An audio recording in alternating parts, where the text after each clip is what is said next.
Okay, so selain tu, lagi tu saya nak share je lah pasal kopi tadi. Kalau ada, ini yang saya dengan kawan-kawan saya biasa buat lah. Kawan saya semua macam saya banyak anak, selalu pening kepala. Tapi apa kita buat kalau macam migraine kan? Dulu-dulu kita makan, bukanlah kita, saya dulu-dulu pernah makan Panadol. So kawan-kawan pun rata-rata ada isu pening kepala akan makan Panadol. Tapi sejak kita orang start consume kopi ni, apa kita buat, bila pening, kita akan minum 2 sachet dalam satu cawan. So kopi tu bancu 2 sachet, masuk dalam cawan. Macam saya dulu apa saya buat, saya akan minum every hour. Contoh satu jam pertama tu kita minum, pening tu tak hilang So the next hour kita bancu lagi 2 sachet. Tapi saya buat first time 6 sachet the following kali-kali pening tu dah tak payah sampai 6 dah, biasa dah 2 dah okey dah. Okey. Ni saya share lah, kawan-kawan saya pun buat, biasa dia orang punya migraine tu dia orang semua stop Panadol. So dia ganti 2 sachet sirup coffee. So kalau dah 2 jam tu tak reda, buatlah lagi 2 sachet. So jangan risau sebab barang Xiaohu ni tak ada apa-apa kesan sampingan. Kalau Panadol tu kau makan banyak tak tahu apa jadi kan. So ni tiba-tiba punya testimoni lah. Okay.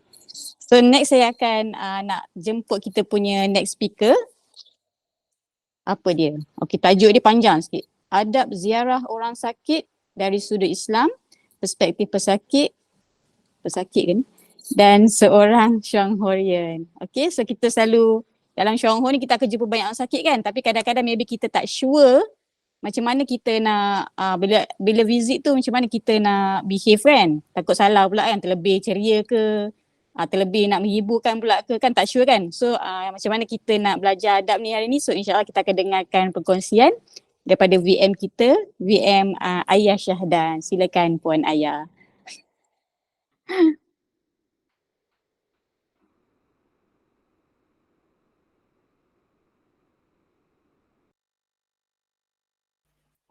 Okay, Assalamualaikum warahmatullahi wabarakatuh. Terima kasih Puan MC.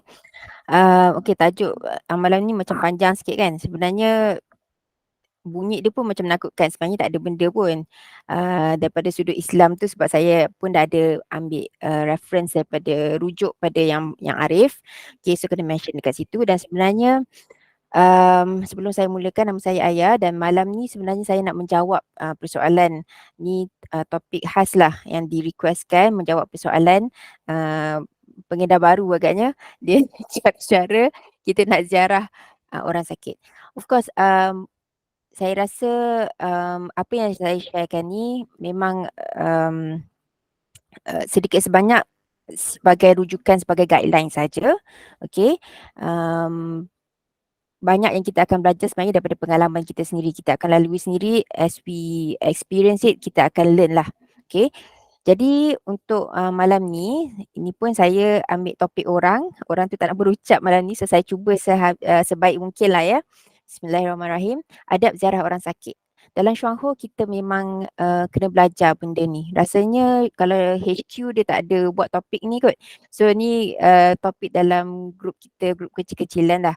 Kenapa kita kena tahu? Sebab kita punya aktiviti orang Syuangho memang kebanyakannya adalah menziarah kan, ziarah orang. Okay, kebanyakan orang kita ziarah ada masalah kesihatan. Kadang-kadang kita jumpa happy-happy kan, orang sihat kan, tapi kita tak boleh elak lah daripada kita perlu juga nak ziarah orang sakit. Jadi kalau sebelum kita join Syuangho, kita tak biasa nak visit orang orang ada masalah kesihatan kan, mungkin kita rasa macam mana macam mana kita nak ziarah orang tu, kita tak tahu macam mana dia punya do's and don'ts kata orang kan. So saya pun banyak belajar dalam Syuangho lah. So, malam ni sebenarnya saya tak nak pening-pening. Saya kena mention benda ni. Sebenarnya tahukah kita sebagai seorang Muslim memang hak seorang pesakit tu untuk diziarahi oleh seorang Muslim yang lain. Tu memang hak seorang pesakit sebenarnya. So cantik sangatlah dalam Syuangho ni, memang kita galakkan kita ziarah sesama Muslim. Dan kalau tak silap ada hadis yang mengatakan kenapa dia punya tulisan Jawi tu macam pelik sikit, minta maaf lah. Tadi nampak macam okey je. Ini technical issue. Okay. Dan sebenarnya bila kita ziarah, setiap kali kita ziarah orang, kalau tak silap, saya lupa nak dapatkan kepastian tentang benda ni, tapi kalau tak silap malaikat akan lindungi kita hingga kita hingga keesokan hari kalau tak silap. Okay, so kalau hari-hari kita ziarah orang, imagine kita dilindungi setiap hari lah. Okay, so saya nak teruskan ke points-points yang dikongsikan atau ditulis oleh penulis ni Jill Bolte Taylor. Beliau ni sebenarnya adalah seorang brain scientist dan beliau pernah berada dalam keadaan koma. Koma ni maksudnya kita nampak macam dia tak sedar diri lah, macam kita nampak dia tidur je kan. So pernah tak sesiapa di sini ziarah orang koma? Pernah tak? Ataupun tak pernah ziarah dan tak tahu pun macam nak ziarah kan. Saya dulu pun of course lah sebelum Syuahu saya pun tak tahu macam mana apa kita nak buat kan. Orang tu macam terbaring je macam tu. Sebelum ni saya ingat kalau orang terlantar macam tu dalam keadaan koma, dalam keadaan tidak sedarkan diri, mereka tak boleh respon kita, maksudnya mereka tak sedar lah apa-apa yang berlaku. Tapi sebenarnya tidak ya. Dan inilah yang ditulis sendiri oleh Jill Bolte Taylor ni, doktor kot nama dia. Dan pengalaman beliau sendiri berada dalam keadaan koma dan sebagai seorang brain scientist sendiri, okay? Dan dia ada mengalami masalah otak lah. So, jom kita tengok apa dia. Saya tak translate dia punya points-points dia tu, tapi saya terus bacakanlah 40 perkara yang saya sangat perlukan kepada ataupun dia kata 40 things that I really want ketika dia berada dalam koma. First sekali dia cakap, I am not stupid. Dia kata saya tidak bodoh dan saya hanya sakit. Jadi sila hormati saya. Ini sangat penting jika kita ziarah orang sakit yang dalam keadaan koma. Jangan anggap kita boleh buat apa-apa dengan dia. Kita boleh terlanggar dia lah. Kita boleh cakap benda-benda tak elok pada dia lah. Jangan ya. Kita kena hormat dia seolah-olah dia dengar. Dan sebenarnya memang kebanyakan masanya memang diorang boleh dengar dan diorang peka dengan apa-apa yang berlaku di sekeliling. Cuma kalau dia tak buka mata, dia tak nampak. Tapi telinga dia masih boleh mendengar. Mungkin kepekaannya tidak sepeka dalam keadaan sedar, tetapi mereka masih boleh rasa kehadiran kita dan juga percakapan kita. Jadi sila hormat pesakit walaupun kita nampak macam dia tak sedar. Seterusnya, katanya datang dekat, cakap perlahan-lahan dan cakap dengan jelas. Okay, janganlah datang cakap kuat-kuat, menjerit-jerit. Okay, dan janganlah cakap mumbling, cakap laju. Okay, cakap perlahan-lahan, sebiji-sebiji, sebutir-sebutir. Dia ada banyak 40, so saya buat laju sikit lah. Okay, ulang banyak kali. Ulang banyak kali percakapan. Katakanlah macam Assalamualaikum, Assalamualaikum ayah.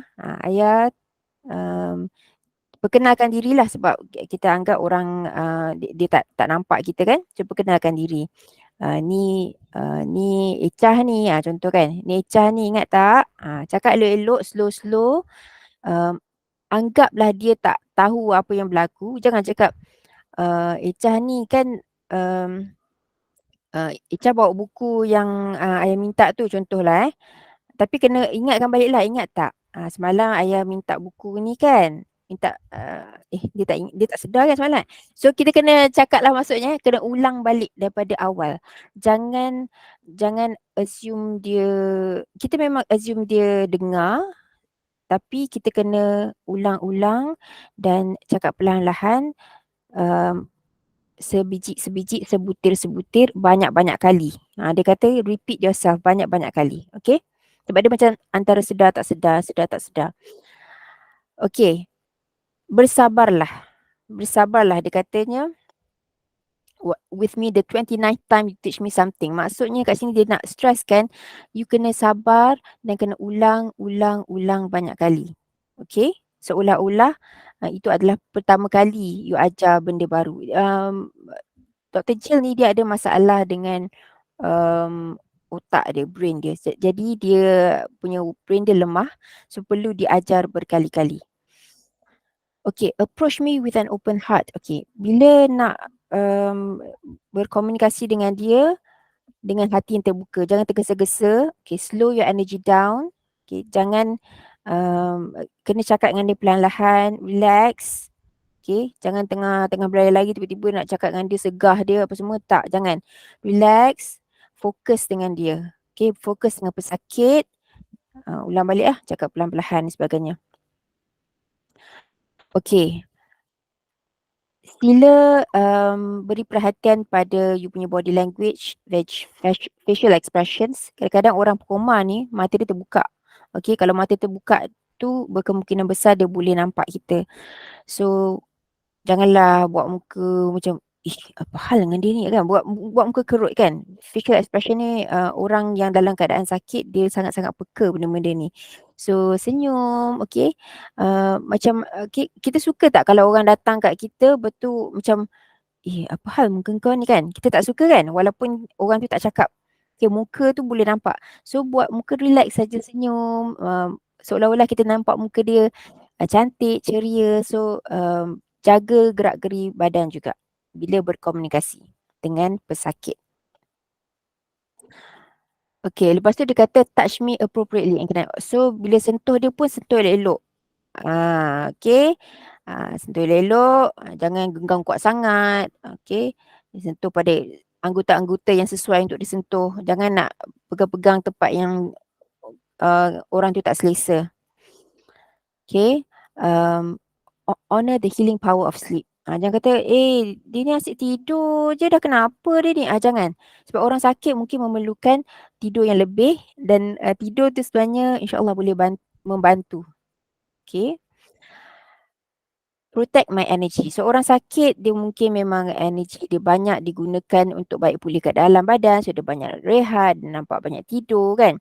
So dia punya tenaga tak sama dengan kita. Jadi tenaga dia nak bergerak pun mungkin memerlukan tenaga kudrat yang banyak sangat untuk bergerak. Nak buka mulut, nak telan ke apa memerlukan tenaga yang banyak sebenarnya. Jadi janganlah nak gesa-gesa dia buat benda-benda yang kasar-kasar, yang laju-laju macam orang biasa boleh buat. Jangan cakap kuat-kuat. Jangan kalau pelawat tu macam agresif sangat, kalau boleh jangan dekat dengan pesakit sebab dia akan buat pesakit tu cemas juga. Okay. Kalau nak melawat, kalau dia agresif sangat, kalau tak bawa manfaat, just datang nak bawa bawang aja, cepat-cepatlah 5 minit cukup. Kalau datang nak bawa manfaat, nak urut-urut dia tu boleh lama sikit. Okay. Ini Dr. Jill sendiri cakap sebagai seorang pesakit. Stimulate dia punya brain sebab dia ada masalah brain stimulate dia punya brain when I have energy to learn something new. So kalau nampak pesakit koma tu dia macam ada tindak balas, macam nak angkat tangan ke, bergerak ke, bantu untuk stimulate dia punya otak. Okay, but know that a small amount. Okay, tapi tadi dia cakap sabar dan buat perlahan-perlahan sikit-sikit. Jangan hari ni dia boleh gerak tangan okay, kita suruh dia pegang barang betul angkat macam tu. Jangan. Slow. Progress perlahan-lahan, sikit demi sedikit, tapi yang boleh bantu ada pertambahan. So semalam dia boleh gerakkan jari. Esoknya kita cuba suruh dia genggam ke tangan kita. Seterusnya kalau dia boleh dia genggam macam biasa dan stimulate slowly. Okay, use H-word. Okay, so bila kita nak latih balik orang yang ada masalah brain ni, kita boleh cuba kaedah dia macam mana macam mana kita nak stimulate balik. Gunakan kaedah seperti kita mengajar kanak-kanak. Gunalah educational toys atau yang ada stimulation tangan, yang boleh rasa-rasa, yang boleh ada bunyi-bunyi. Semua tu kita kena introduce balik. Ajar membaca, kenalkan balik A, B, C, numbers dan sebagainya. Okay, perkenalkan number sebelum disuruh dia mengira. Jangan terus suruh dia buat sifir 12 pula. Terkejut nanti jam ke otak dia. Slowly, slowly. Step by step and banyak-banyak bersabar.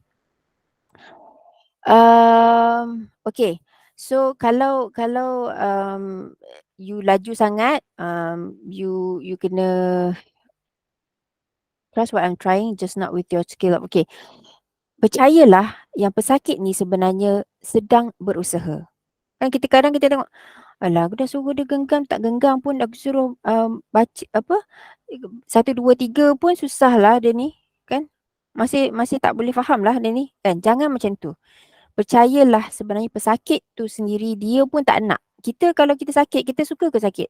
Adakah kita suka-suka je nak cakap kita tak boleh buat? Tak kan? So percayalah pesakit pun sedang berusaha. So kalau dia masih boleh nampak progress, just slowly bersabar, keep on.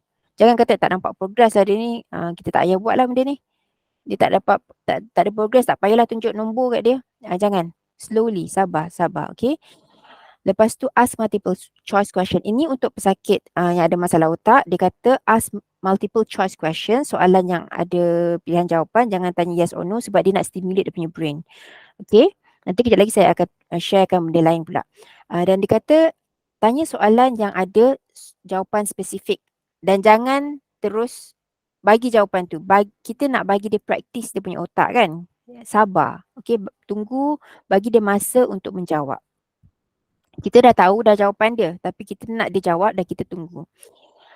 Do not assess my cognitive. Okay. So jangan ingat dia macam slow nak bagi jawapan tu maksudnya dia lembab. Tidak.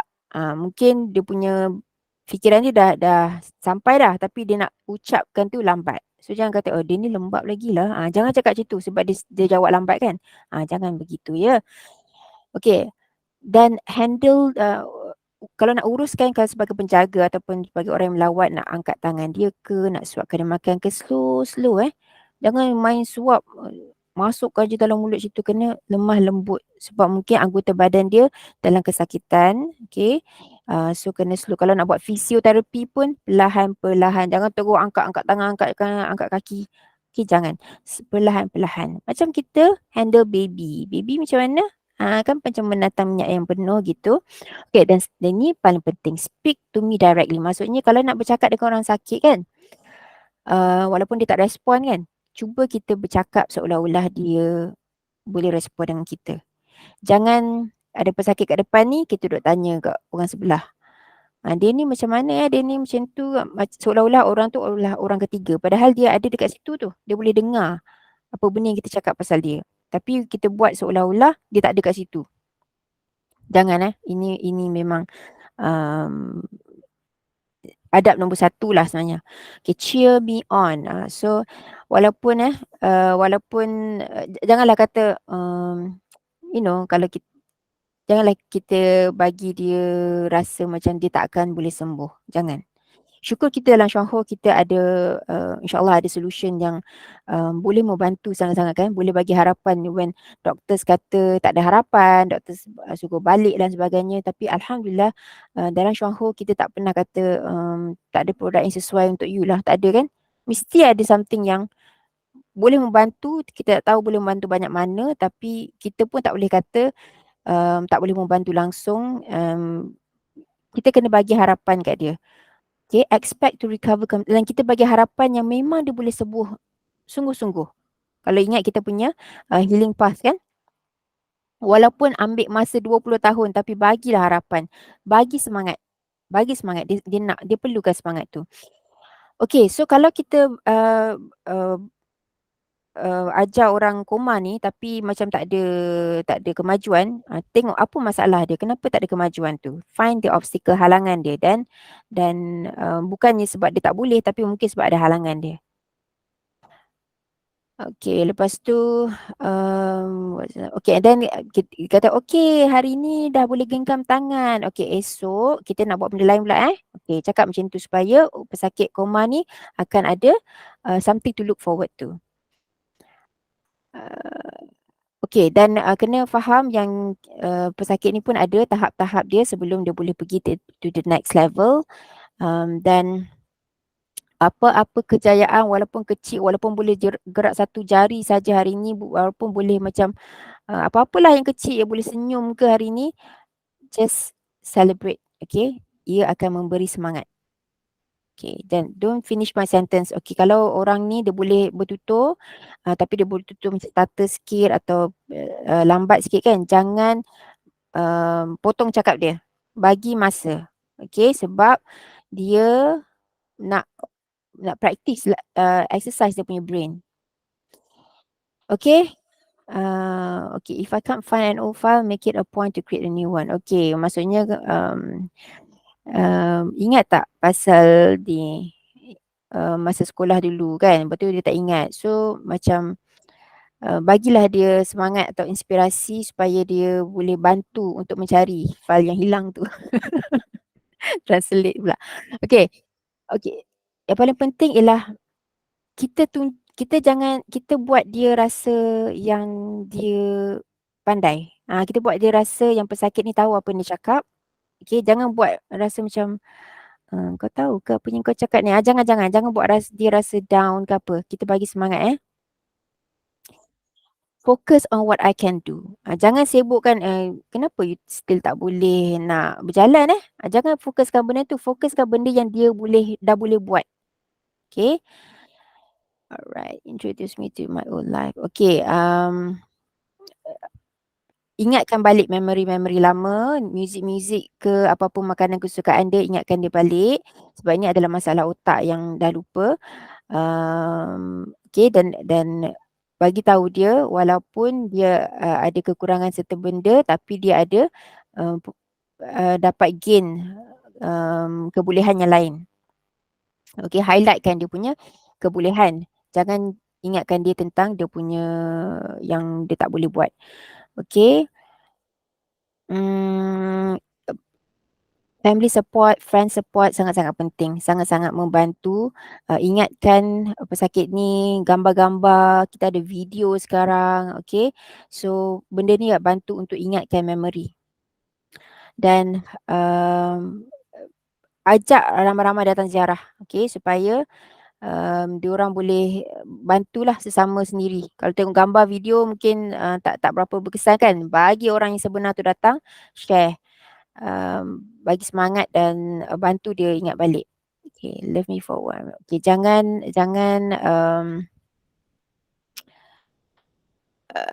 janganlah macam kau dulu best kan, sekarang kau tak best lah. Jangan cakap macam tu lah, okay. Just appreciate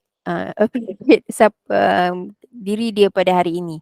Jangan jangan kenang kisah-kisah dulu yang tak best tu kan. Dan janganlah kata macam yelah benda-benda negatif jangan cakap lah. Senang cakap, okay, show me old video footage, video, bagi dia semangat, bagi dia ingat yang dulu dia boleh buat benda-benda ni dan insyaAllah dia boleh buat lagi. Okay, buat eye contact sangat-sangat penting, okay. Dan ingat kalau pesakit sedang ambil ubat-ubatan, dia kata kat sini, ni Dr. Jill sendiri kata, mungkin ubat-ubatan tu yang membuat dia rasa letih, dia rasa lemah. So, please understand that. Jangan kata kau ni malas sebenarnya kan. Jangan. Mungkin sebab ubat-ubat tu lah yang buat dia rasa lemah. Okay, trust that my brain can continue. Percayalah insyaAllah otak dia boleh terus belajar lagi. Okay, break all action. Okay, pemudahkan semua pergerakan supaya mudah untuk dia nak ikut. Jangan tinggi suara. Okay, bersabarlah bagi penjaga atau orang yang datang ziarah. Jangan tinggi suara dengan pesakit. Ini akan memang kacau emosi pesakit dan penjaga pun kena sangat-sangat dijaga juga emosi penjaga ni. Okay, sebab dia banyak bersabar kan. So orang yang datang ziarah pun sebenarnya kena, nanti saya akan cakap secara tak langsung kena hormat penjaga juga. Okay, so okay, bagi rasa deria rasa tu, pergerakan, okay, touch tu semua kena penting anggap dia macam baby semula. Teach me with monkey see, monkey do behavior. Jangan cakap je. Jangan Irna angkat tangan. Tak boleh. Cuba Irna, cuba angkat tangan macam gini. Nampak tak? Macam tu. Okay, bagi dia tunjuk, angkatkan tangan dia dan tunjuk depan mata dia, baru dia nampak macam tu sebab brain dia nak ni. Okay, so itu sebenarnya antara 40, sebenarnya saya kira tadi ada 39, mungkin ada termis satu. Antara apa yang ditulis lah dalam buku Dr. Jill apa nama dia ni? Jill Book Taylor. Jill Book Taylor ni siapa nak baca buku dia, My Stroke of Insight tu, nak buku dia, inilah gambar doktor tersebut, dan doktor tersebut sebenarnya recover from her coma. Sebab tu dia dapat menulis benda-benda ni. Okay, jadi ada soalan sebenarnya. Soalan daripada kita punya audience. Okay, so dia kata apa yang boleh dilakukan sebagai Shuang Horian bila berziarah orang sakit? Apa yang kita kena buat ni? Sebab maksudnya orang Shuang Horian ni kita kan ada produk kan dan sebagainya. So macam mana kita nak share dengan orang sakit? Okay, jawapannya ialah, okay, pertama sekali kita kenalah niat ikhlas untuk menunaikan hak seorang Muslim yang sakit. So bila kita ziarah orang sakit, first memang niat kita ikhlas untuk ziarah. kita dapat share ke tak share ke, first niat kita adalah untuk ziarah kawan kita ke, saudara mara kita ke atau stranger. Dan bila kita ziarah, kita bagi sokongan. Macam tadi ya, Dr. Jill Bolt kata tadi kan, bagi support, okay, remind her kan. So kita bagi peringatan tentang macam-macam lah. Peringatan tentang makanan apa yang perlu makan, bla bla bla bla. And then kita bacakan doa untuk dia, baca Quran, baca Yasin dan bawa buah tangan. Okay. Dan sebagai Syuanghorian, biasanya kita datang sebab kita nak sharekan sesuatu yang mungkin boleh membantu dia kan. So jika ada ahli keluarga yang dah tahu tujuan kedatangan kita, iaitu untuk nak berkongsi maklumat yang insyaAllah dapat membantu masalah pesakit, lebih baik. Okay, kita dah boleh teruskanlah. Tapi jika belum lagi, perkenalkanlah diri kita dulu dan tanya jika ingin dibantu. Jika kita ada sesuatu yang, ataupun kita tanya, pernah tak cuba rawatan alternatif? Pernah tak cuba rawatan lain? Sebab saya mungkin ada sesuatu yang dapat bantu. Boleh tak saya share? Tanyalah dulu. Itu maksud saya, tanya jika ingin dibantu. Boleh tak saya share? Sebab kalau dia kata, jangan share, saya tak nak dibantu. Saya suka macam ni. Dan hormatilah dia. Okay? Sebab saya belajar benda ni, kalau orang tu tak mahu dibantu, dan kita tak mahu dengar, tak mahu terima, dan kita janganlah bagi sebab dia tak suka kan. So kita dapatlah insyaAllah pahala kat situ sebagai ziarah saja. Tapi sebagai Syuanghorian, that's a step lah. Okay, kita tanya dia. Kalau dia dah tahu dah, okay, so Puan dah tahu kan tujuan saya hari ni sebenarnya saya nak sharekan bla bla bla. So boleh tak saya teruskan dengan perkongsian. Gitu. Okay. Mencabar sikit lah sebab kita rasa macam ada orang sakit kan, macam mana kita nak share kat orang. Sebab tu lah paling best sebenarnya kita share bila orang tu belum sakit, betul tak? Tapi ada masanya kita berjumpa sebab dia perlukan. Okay, so soalan seterusnya, bagaimana jika aurat pesakit terdedah? Ini pun ada soalan ya. Bagaimana jika aurat pesakit terdedah? Kita kan tak biasa nak ziarah orang sakit. Tadi kita baru join Syuanghor. So alamak, tiba-tiba aurat dia ternampak lah, apa nak buat ni kan? Okay, ni dari saya rujuk pada yang Arif ya, bukan saya cakap. Katanya jika aurat terdedah, afdal lah kita bantu tutupkan. Katakanlah pesakit tu tak boleh bergerak. Sekali angin tiup kan, terselak. Kita tolonglah tutupkan. Janganlah terus kita alih pandangan. Kesian pula dia nak tutup sendiri, tak boleh. Batu angin pula tiup. So kita tolonglah tutupkan. Ataupun kita tegur lah kan, kalau dia tak perasan, kita tegur, kain you terbuka lah. Gitu, kalau dia boleh tutupkan, dia tutuplah sendiri. Ataupun kalau penjaga dia ada kat situ, kadang-kadang penjaga dia yang tengah alih-alih kan, tengah ada gerak, terselak pula kan. So kita cakap kat penjaga dia, kain dia terselak. Macam tu. Tapi kalau kita dah cakap pun tak boleh, penjaga dia tengah urus-uruskan dia ke, susah proses nak tutup aurat tu, kita alihkanlah pandangan kita. Right? Kita alihkanlah pandangan kita, kan senang macam tu. Tapi jika aurat tu terdedah dengan tak sengaja, aurat terdedah dengan tak sengaja, bolehlah dimaafkan. Okay, dimaafkan. Ataupun dalam keadaan yang memang susah untuk pesakit tu, kita visit orang sakit macam-macam keadaan. So mungkin dalam keadaan dia tu memang susah untuk dia betul-betul ada sebahagian auratnya terdedah, insyaAllah dimaafkan. Alright, saya laju sikit. Okay, apa yang perlu dibuat jika pesakit sudah nazak? Okay, bila kita pesakit sudah nazak, apa yang kita boleh buat? Sebenarnya kita boleh bacakan Yasin, doakan pesakit dan ajar baca syahadah. Okay, ini pun kita perlu tahulah. Janganlah kita nazak kita tengok je gitu kan. So kita kena tahu benda ni sebenarnya kita semua perlu tahu sebab mungkin kita akan berdepan dengan ahli keluarga kita yang terdekat dengan kita pun, mungkin kita pun tak tahu apa nak buat kan. So these are the things yang kita perlu tahu juga ya. Okay, so sikit lagi kalau saya ada masa kan, boleh tak saya nak share sikit tentang sahabat baik saya, sahabat saya daripada kecil, nama beliau Ummu Nasibah. Sedikit kontra dengan Dr. Jill Book tadi. Dr. Jill Book dia dalam keadaan tak sedar. Encik Nordin punya mic lah, kalau boleh offkan mic. Okay, tak apa. Alright, so sahabat saya Ummu ni, dia dalam keadaan yang sedar, dia bukannya koma, Bila dalam keadaan sedar ni maksudnya dia boleh dengar, brain dia tak ada masalah. Macam Dr. Jibut dia kata brain dia ada masalah kan, sebab tu kena cakap ulang-ulang banyak kali. Umur punya case, brain dia tip top. Memory dia tak ada masalah, dia boleh ingat masa kita orang kecil-kecil semua tu tak ada masalah. Okay, cuma isunya ialah yang agak mencabar pada saya, ialah bila saya ziarah dia, beliau sedang mengidap penyakit motor neuron disease. Tak tahulah umur ada ke tak malam ni. Okey. Beliau menghidap satu penyakit di mana saraf motor beliau terjejas. Saraf motor ni maksudnya pergerakan beliau terjejas dan juga pertuturan pun sudah terjejas. So bila saya ziarah dia atau bila kita jumpa dia, um, dia sebenarnya memang alert, dalam keadaan sedar, boleh dengar jelas, jangan cakap jerit-jerit dengan dia, jangan cakap ulang-ulang, cakap macam orang normal. Tapi bila dia nak balas balik tu, kita susah nak faham.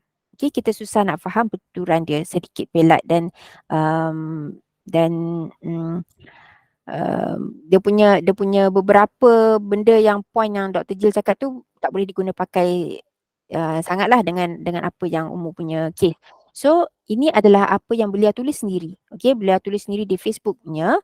Katanya kalau nak datang ziarah dia, sebenarnya ini ditulis pada tahun 2019. Masa ni beliau dah masuk tahun kedua kalau tak silap mengidap penyakit ni, dan sekarang ni dah masuk tahun ke-8 beliau disahkan mengidap MND. Jadi ni ditulis sendiri oleh beliau dan saya dah tanya untuk sharekan malam ni.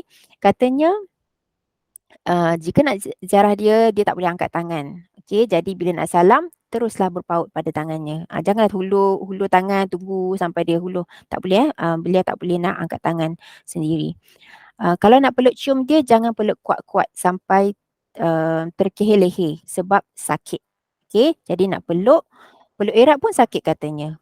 Rasa macam remuk tulang. So, peluklah dengan pelukan yang selesa. Kalau tak reti macam nak peluk yang selesa, jangan peluk dia. Okey? Takut dia sakit.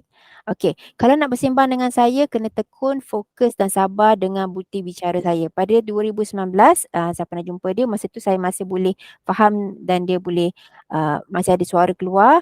Saya boleh faham sikit-sikit. Sikit-sikit, sedikit pelat. Betul, memang kena dengar betul-betul. Okey. Janganlah macam, apa Mu cakap? Tak faham lah. Jangan cakap lah Mu. Jangan cakap macam tu pada jika berjumpa dengan pesakit MND begini. Kena dengar sebab katanya dia sangat sabar dan berusaha untuk bercakap. Sangat susah sebenarnya untuk dia nak keluarkan sebutir-sebutir kata tu. Jadi jika kita jumpa orang yang begini, kita kena sabar dan fokus dan cuba untuk faham juga apa yang dia cuba nak cakap. Okey. Sebab selalu kan dia kata, orang kata sabarlah Umu kan. Orang suka cakap macam tu kan bila kita sakit kan. Tapi dia kata kenapa tak cuba bersabar untuk perkara seremeh ini. Ni Umu sendiri tulis The next year, sambil sembang-sembang usaplah dan urutlah tangan saya. Sebab dia kata lama sudah tangan saya tak digenggam, diramas urut-urut. So kalau kita visit orang yang sudah lama tak ada bergerak, urut-urut sikit-sikit memang rasa sedap pada dia. Okay. Jari-jari asyik tergulung ke dalam, big cramp. Jadi kalau urut tu, urut setiap jari, kembang-kembangkan, bukakan semua jari. So ini adalah apa yang Mu sendiri cakap. Saya boleh makan semua, belum ada pantang lagi, tapi kalau nak suap saya, portionnya mesti sikit-sikit dan kecil-kecil serta pendek-pendek. Ni dia bagi tahulah, okay. Sebab dia kata dia kunyah dah a bit slow masa tu. Bukan sebab gigi dia tak kuat, tapi gerakan dia lidah dia dah berat, okay. Susah nak bolak-balikkan makanan dalam mulut. Cuba you makan, you tak gerakkan lidah. Macam itulah apa yang dia rasa. Okay, kadang-kadang dia tak sempat nak telan lagi dah masuk dah makanan tu, jadi kadang-kadang tersedak. Okey, cuba bayangkan kalau makanan tu keras atau besar panjang. So kalau nak bagi dia makan, nak bawa makanan untuk umum makan, bawalah yang sesuai untuk dia lah maksudnya. Dan hujung dia buat kelakar pula. Dia kata paling penting jangan buat lawak masa dia tengah minum. Tengah makan boleh cover lagi, kalau tengah minum habislah kau kena sembuh. Memang dia tak boleh nak control. Okey. Okey, secara kesimpulannya, saya nak buat rumusan sikit. Adab ziarah orang sakit, first kita kena hormat. Kita kena hormat siapa? Kita kena hormat pesakit, kita kena hormat penjaga, kena hormat persekitaran. Penjaga ni maksudnya apa Um, kita kena hormat penjaga lah. Jangan, asal kau duduk rumah ni pakai kain batik je janganlah, kan orang datang ni pakai elok-elok. Jangan. Sebab penjaga tu ada banyak sangat kerja nak buat sebenarnya. Okay. So janganlah, just respect je lah orang. Okay. Respect persekitaran. Kenapa rumah ni tak bersapu ni? Jangan tanya benda-benda yang macam itu. Hormat. Okay. Kurangkan tanya berlebih-lebihan. Janganlah tanya berlebih-lebih. Cakap, ni kenapa pakai cadar ni? Kenapa soalan-soalan yang you tak ada benda nak bantu, tak ada manfaat, jangan tanya. Okey, tanya benda wajib-wajib je. Jangan tanya kenapa you pakai pampers size S kat orang ni. Jangan. Adalah sebabnya, okey? Unless you memang nak bantu. Okey, dan cakap perkara positif. Tolonglah cakap perkara yang positif. Jangan cakap benda-benda yang negatif, yang menyakitkan hati. Yang tak mau bantulah senang cakap. Okey, kalau tak boleh, tak tahu apa nak cakap, jangan cakap langsung. Itu paling senang. Second adalah empathy. Okay, ni topik yang Kak Ina ada share minggu lepas. Sorry, saya cakap laju sikit sebab masa dah ni. Empathy, kita kena peka, buka mata, buka telinga. Kalau penjaga tu nak cerita, kita dengar je apa penjaga cakap dan kita hulurkan bantuan. Maksudnya kalau ada, nampak penjaga tu huru-hara nak ni kan, kita bantulah sedaya yang semampu kita, especially kalau kita kenal orang tu. Janganlah buat-buat macam kita tamu VIP pula kan. Kalau kita tak kenal, janganlah memandai-mandai sangat. So bantu sentuh rasa, okay, tengok keadaan persekitaran ni, kita akan belajar lah nanti kalau kita experience, okay. Okey, bawa buah tangan. Buah tangan ni apa Maksudnya kalau kita tahu apa kegemaran dia, bawalah benda yang orang tu gemar. Macam tadi Umur dah cakap kan, dia kata kalau nak bawa makanan untuk dia, bawa benda-benda yang dia boleh makan, soft diet. Janganlah bawa benda keropok keras, dia memang tak boleh makan lah sekarang Dan ambil kisah tentang kesihatan dan emosi penjaga. Jangan fokus kat pesakit je. Okey, penjaga tu juga sama pentingnya. Okey, bawa buah tangan kalau boleh untuk penjaga juga. Kadang-kadang penjaga tu tak sempat makan. Sebab yang pesakit ni ramai orang bawa macam-macam. Penjaga tu tak ada ni kan. Dan yang keempat, tambah nilai. Tambah nilai ni doakan kesejahteraan pesakit, berikan ilmu yang bermanfaat, okey, dan berikan harapan dan sokongan, itu yang paling penting. Okey, kalau ada masa sikit lagi ada tak? Boleh tak sikit lagi saya nak mendeklamasikan mendeklamasikan sedikit puisi, sebenarnya tulisan daripada Umu Nasibah sendiri. Okay, rakan saya, sahabat saya ni, dia sebenarnya seorang penulis. Saya nak sharekan, saya rasa cantik sangat dia punya puisi. Tak tahulah puisi ke sajak saya bukan yang reti sangat. Ini doa ziarah orang sakit, tapi dia punya tulisan tu tak betul sangat jawi dia. Nantilah saya share. Okey, saya nak ceritakan. Saya tak tahu apa tajuk dia, tapi saya bagi nama lah. Nama tajuk dia Jangan Kau Kata. Dia panjang tau. Dia bukan lagu, dia macam puisi sajak. Tapi saya nak baca sebab saya rasa cantik penulisannya. Okey, daripada Ruhi Rufas ni nama pena beliau lah. Okey, saya bacakan sikit kalau tak boleh nasib lah. Okay, bismillahirrahmanirrahim. Dia kata, jangan kau kata. Jangan kau kata aku sombong. Bila salammu aku tidak jawab. Bila bertemu bertentangan aku tidak berbicara. Bila dihubungi di telefon aku tidak bersuara.